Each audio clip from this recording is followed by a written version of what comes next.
দর্শক আসসালামু আলাইকুম। Bangla BTV news Facebook page থেকে মোহাম্মদ হাফিজুল ইসলাম বকুল। দর্শক একটু জানিয়ে রাখি, খোকসা মুক্তিযোদ্ধা চত্বর থেকে আমি আপনাদের সরাসরি একটু দেখাতে যুক্ত হয়েছি।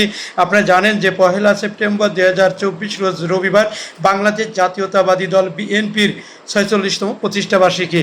আর এই 46তম প্রতিষ্ঠা বার্ষিকী উদযাপন উপলক্ষে ভোর 6টায় আমাদের কুষ্টিয়া জেলা বিএনপির সহসভাপতি বীর মুক্তিযোদ্ধা জনাব আলাউদ্দিন খান তার নেতৃত্বে আমরা দেখেছি খোকসার যে সকল বিএনপির নেতাকর্মীরা রয়েছেন তাদের উপস্থিতিতে মুক্তিযোদ্ধা চত্বরে তারা পতাকা উত্তোলন করেছে। এবং আমরা দেখেছি যে বিকেলে যে সকল শহীদ বৈষম্য বিরোধী ছাত্র আন্দোলনে যারা শহীদ হয়েছে প্রত্যেক শহীদদের স্মরণে দোয়া অনুষ্ঠান করেছে। তো দর্শক আমরা দেখেছি যে ভোর 6টায় কিন্তু আমাদের কুষ্টিয়া জেলা বিএনপির সহসভাপতি বীর মুক্তিযোদ্ধা জনাব আলাউদ্দিন খান তার নেতৃত্বে কিন্তু মুক্তিযোদ্ধা চত্বরে দেখতে পাচ্ছেন পতাকা উত্তোলন শুরু হয়েছে।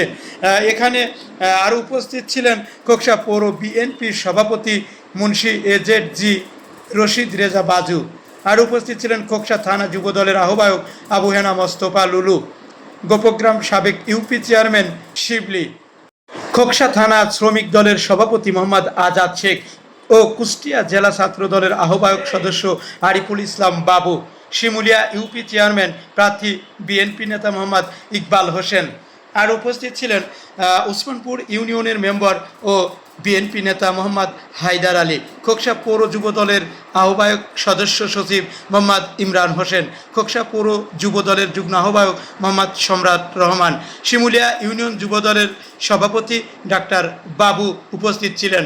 আর উপস্থিত ছিলেন বিশিষ্ট রাজনৈতিকবিদ বিএনপির নেতা মোহাম্মদ আলমগীর হোসেন।